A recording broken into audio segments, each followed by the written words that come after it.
At the Altibox Norway Chess 2018, Vishy Anand began as the last seed. When was the last time Anand was the last seed in a tournament?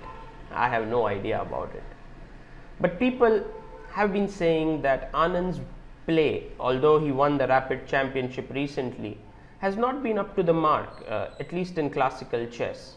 He's not been able to show his old self where he could crush his opponents. And well, it didn't seem any brighter at Norway Chess with all these youngsters playing the tournament like Carlsen, Wesley So, Karjakin, Caruana, MVL. In general, it seems like it's a very tough ask for Anand to compete with these guys who have so much energy, so much stamina, and they're working on chess, they're motivated, they want to become the world champions.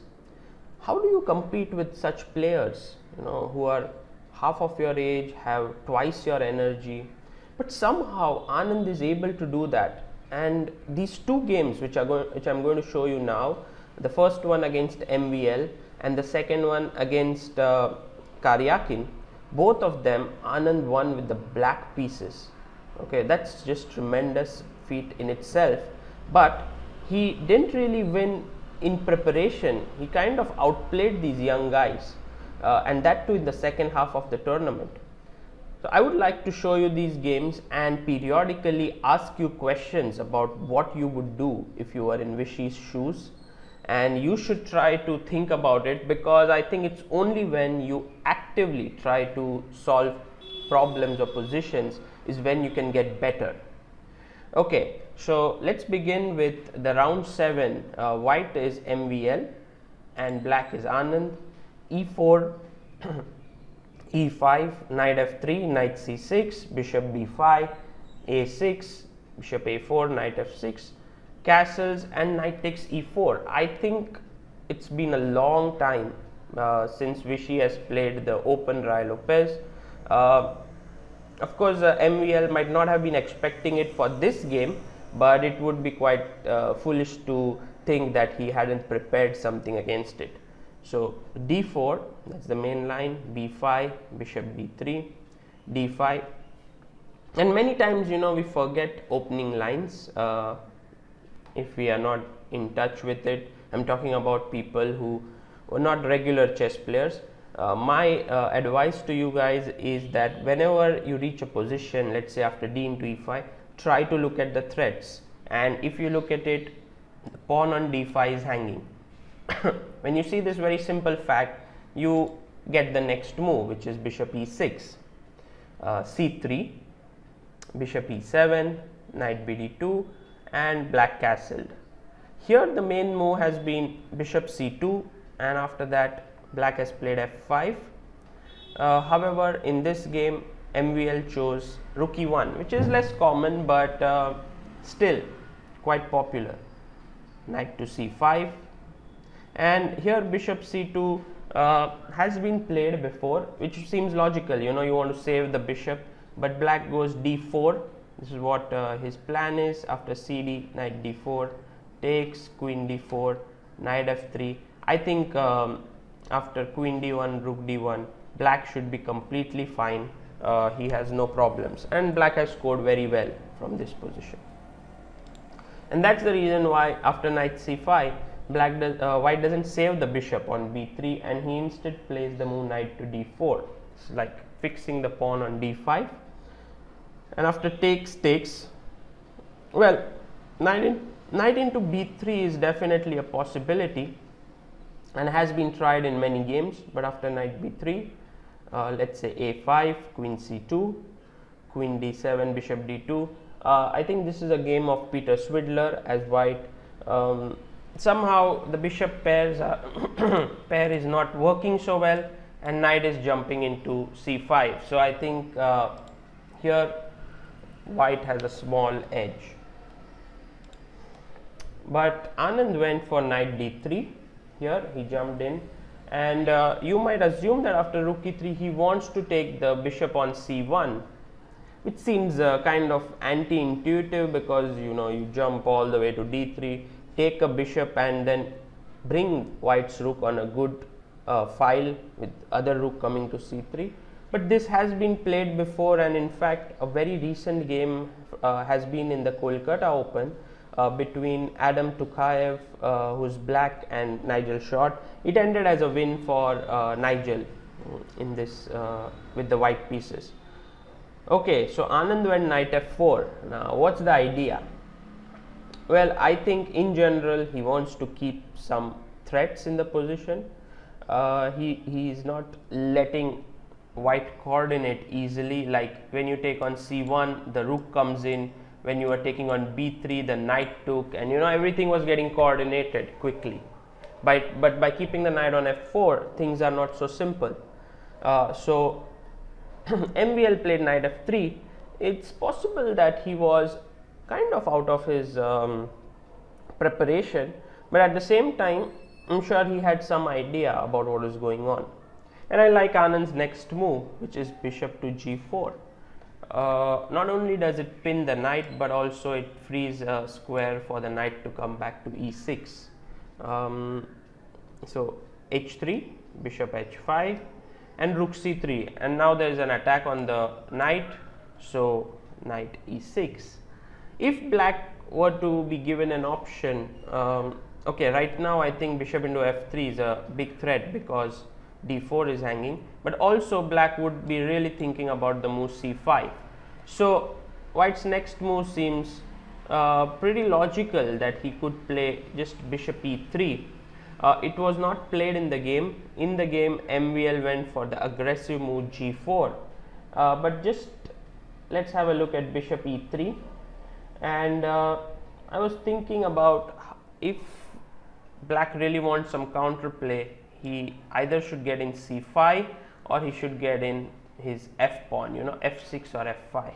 And I think f5 is a nice move here with the threat of f4, gaining more space.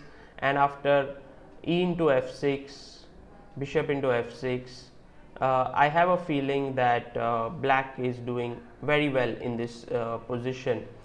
He has some pressure on the d4 pawn. His rook is looking at the f3 knight, so is the bishop.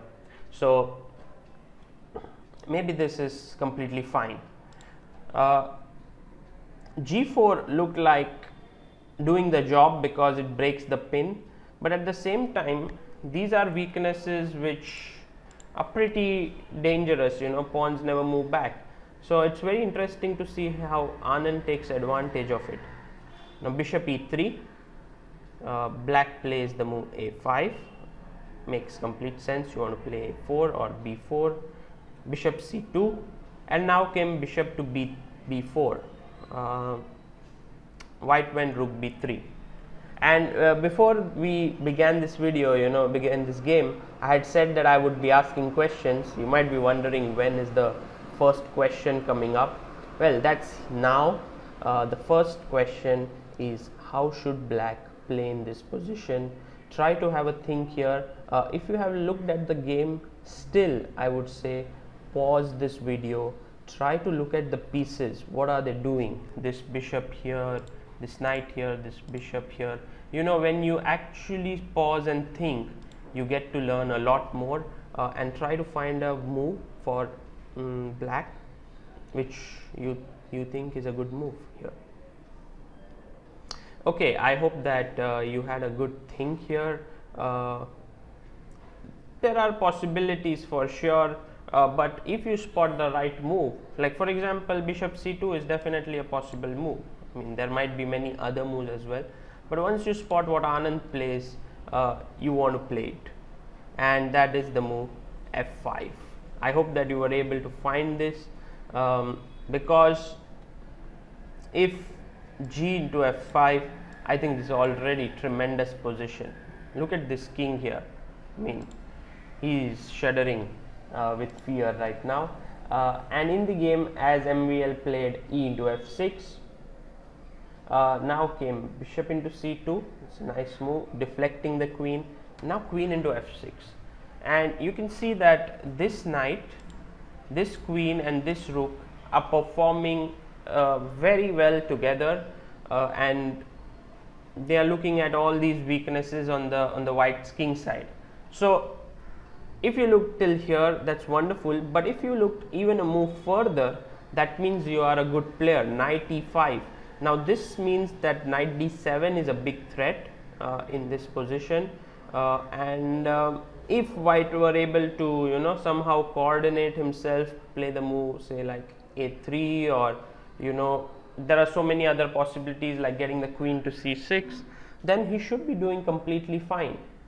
So here's my next question to you. If you are black, what would you play? And this one I really love what Anand did here. It's perhaps very high quality chess that he showed here.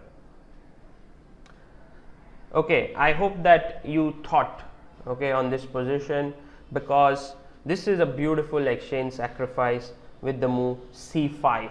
And after the game, Anand said that he was thinking of many possibilities to stop this fork on d7 with the knight coming there, but he couldn't find a way to do that well, and that's when the idea of c5 struck him, and he thought it must be at least gaining him counterplay or compensation, but it turns out that c5 actually gives black an advantage. This is so nice.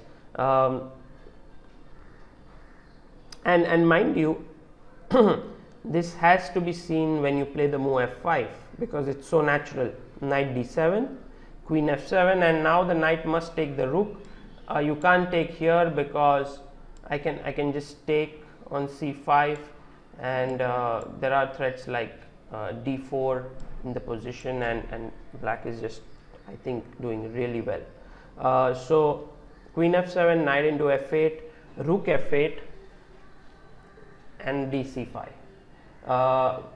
could have been played. Sorry, dc5 could not have been played here because of d4 when white is crashing, black is crashing through.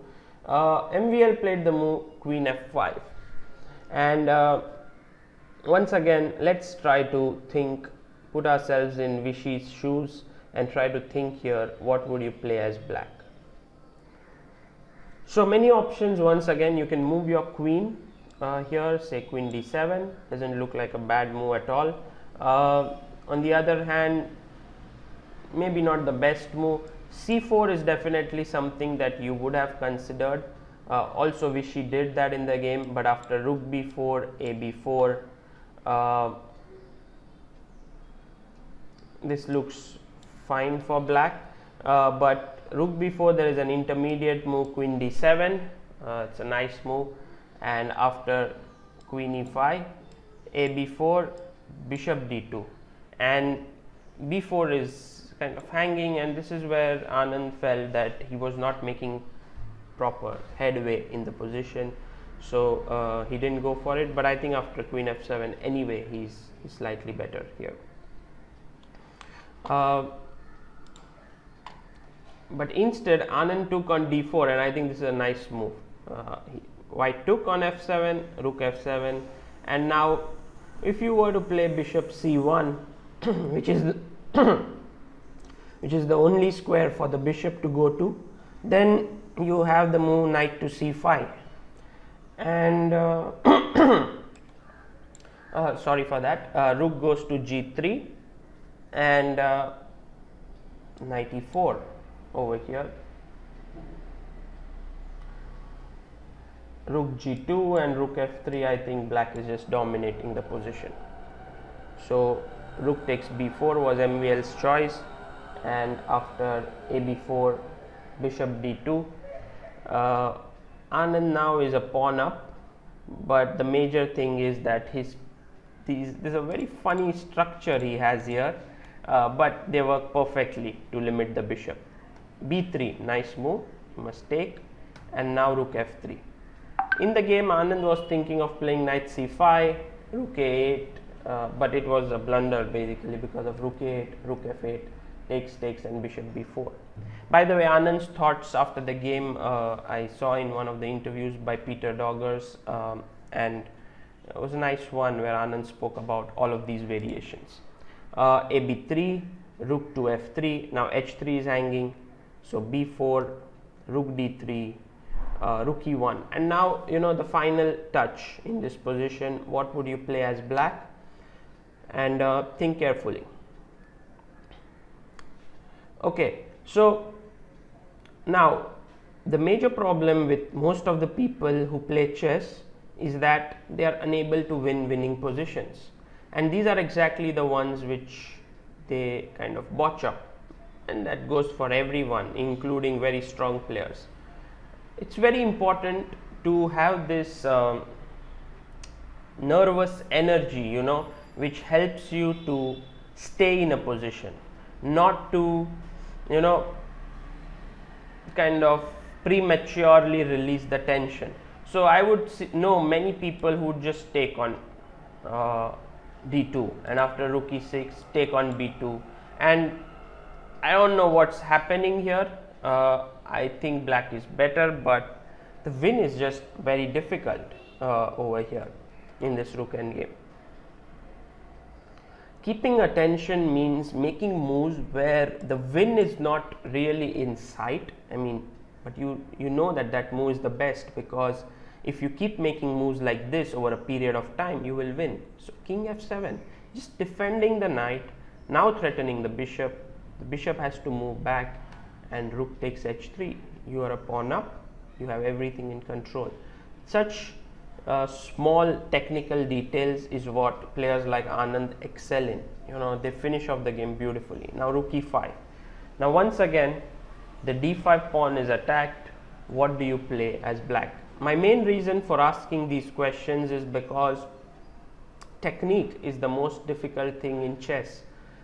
Many presenters or many commentators in this position would say the rest is just matter of technique. Yet I think if you're playing MVL, 90% of the people might not be able to win, not because the position is not winning, but just because our technique is not so good. So that's the reason why. What would you do here as black? Okay, in this position, the best move and very nice move is rook to d3. I like this move because you have a clear threat that you want to play rook to d1. The bishop doesn't have good squares to go to. So rook had king f1 was played. I think king g2, rook d1 is already causing a lot of inconvenience for white, and so in the game he went king f1, but now Anand finished it off rook d1, exchanged the rooks and played a very nice move here, g6. He wants an outside passer after h5. So f4, MVL has a small trick up his sleeve. If you go h5, f5 looks good when you know there would be mass exchanges. So instead of that, he first moved his knight away. Now h5 is a threat, so g5, and after king e6, the Frenchman had enough. King f5 is coming, knight e6 would jump back. So I think black is just winning. Beautiful game. You have to agree, at least 2 points make a very, very deep impression on me. One is the move f5 in this very position. Let me just see. Yeah, here when Anand played the move f5, excellent move, I think, very strong. And the second one was when the knight is threatening a fork here, Anand still went for the move c5. This shows that Vishy kind of outplayed his younger opponent. It was not preparation, it was not theory, it was not a blunder by white, it was just pure outplaying. And this is what Anand used to do when he was young. So a great win. Now moving on to the second game, I think this one is even more impressive because against a very solid opening by Karjakin, who was white here, the queen's gambit declined, bishop f4 variation, Vishy was able to win this game.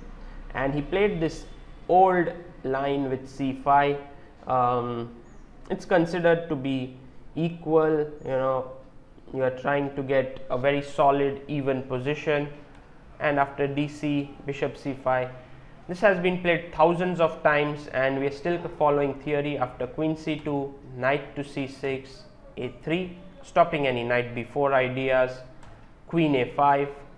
And here personally I have been looking at this move rook d1, but in the game long castle was played and this is very common. I think this is the most popular move in this position, and we have seen black players playing bishop to e7 here, which is the main line. I mean, the threat obviously is cd5 and taking the pawn on d5, but in this one instead of bishop e7, Anand went for the move knight to e4, and this is a very interesting idea. What I have a feeling is that Anand looks at these old lines in the Queen's Gambit and then he finds some ideas which have not been used for quite some time and he employs them. This knight e4 is one move.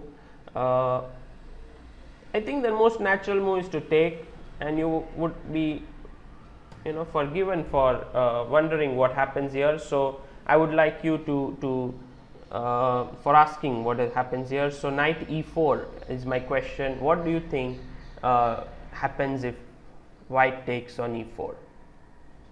Pause the video and try to think. Well, okay, if you take on e4, then after d4, queen e4, black has the nice move bishop into a3. And I have been trying to analyze this a bit, and I think it's just a draw.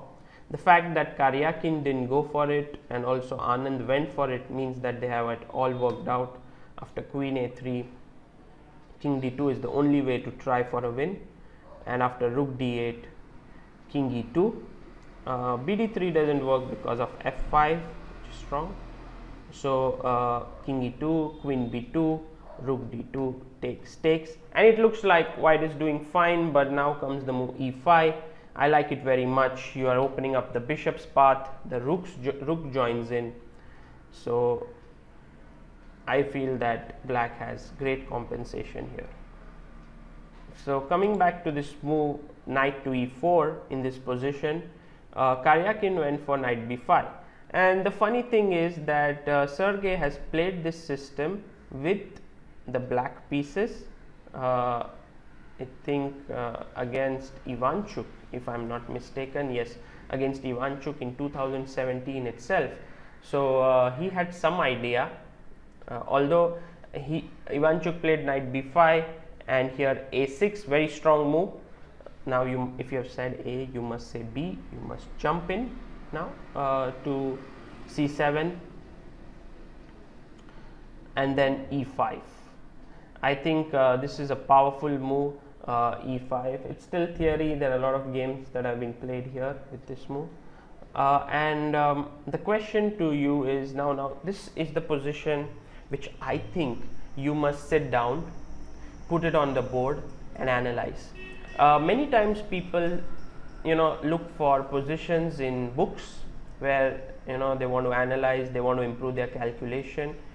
This is not a book position, this is a theoretical position, but look at the richness. This knight is attacking this rook, this pawn may be hanging, this pawn is hanging, this one is a little loose here, this one is doing something, there could be ideas like taking here. There are so many things happening. Of course this guy is hanging. So in such positions, what I would recommend is take half an hour on your clock, set this position up and try to analyze it, try to see what's going on, the different possibilities, and once you are done doing that, start this video. We'll try to analyze together. Okay, I hope that you are able to think, and this is what I want to instill in you, the art of analyzing a position. Now once e5 has been played, you have to quickly spot the candidate moves. I think that there are around 4 candidate moves. One is knight into d5. I hope you looked at it. The other one is taking the rook. The next one is bishop into e5. The third one and the last one, fourth one is rook into d5, which was played in the game. If your opponent took knight into d5, what would you play? because if you were to play e into f4, that's what Karjakin did against Ivanchuk. Now queen into e4 is just better, because bishop into a3 doesn't make so much sense now. You can just take, queen takes, and the king is going to be safe because of this knight over here. Very strong guy. So after knight d5, you can't take on f4, and I would be thoroughly impressed if you found the move knight into f2 here. It's excellent shot. The knight jumps into f2 and creates great problems.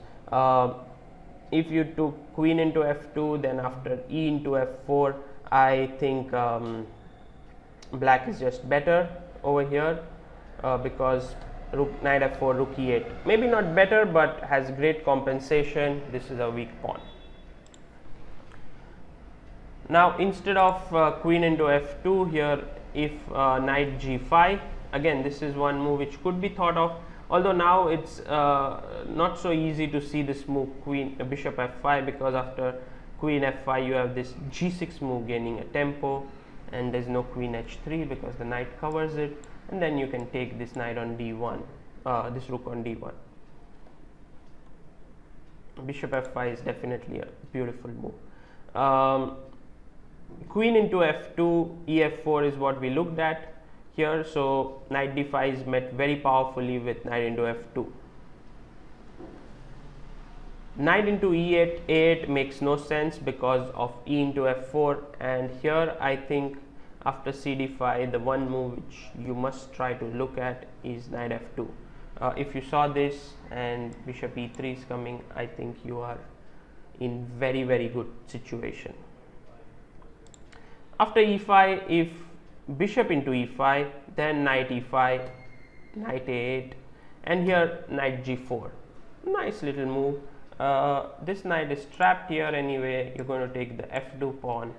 Again, black is better. Rook into d5 makes the most sense according to me, and this was played by Karjakin in the game. Strong move, but Anand had things figured out. You know, he took on f4 here, which is played in one game of Kasparov where Vaganian was black. He played this move f5, which turned out to be a big mistake, because after rook e5, which is a nice exchange sacrifice, knight e5, bishop e5, I think white is just dominating. He doesn't care for this rook here. He's going to put his knight on d5, get the bishop out, and this is exactly what black doesn't want. Of course, Kasparov won. This was in the period of 1992 when he was very strong, you know, at the height of his powers. So e into f4, queen into e4, and queen into c7. It's all normal. You take the bishop materially after fe3, bishop d3, g6, fe3. White is a pawn up, but I think in general this knight is well placed, and after Anand's next move bishop e6, I like these two minor pieces perched on very strong squares, the rooks ready to take the open files. So in general I think this is good compensation for a pawn for black. After queen h4, you have to think that what are white's threats. So knight g5 is definitely one, and so Vishy played this nice move, rook a e8. He wants to meet knight to g5 with f6, bringing protection to the h7 pawn, and the rook on e8 defends his bishop on e6. Bishop e4, nice move by Sergey, and after queen b6, once again white went for some tactics with queen h6. Now you can't take the rook because of knight g5. Maybe you could just pause the video here and try to think why it doesn't work. I had some analysis which was so after you think, let me show you the analysis. Yeah, so the analysis went: if queen c5, knight g5, queen e3 check, now king b1, queen into g5, you have to give up your queen, and after bishop c4, it seems like black can survive, but after queen f4, it is certain that only one side is better, and that's black. That's white, sorry.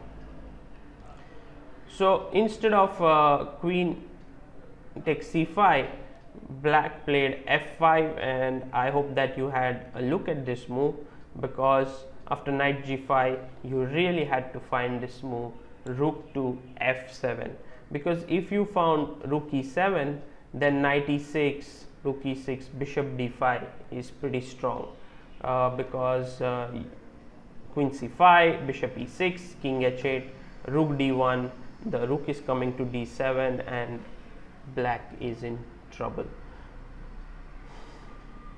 So rook f7, defending the h7 pawn. Now knight f7 makes no sense because of queen c5, knight g5, rook e7. I think everything is under control, and after knight e6 you have the intermediate move, not on taking on e6 because of bd5, but queen c4, and after bishop c2, queen e6, black is better.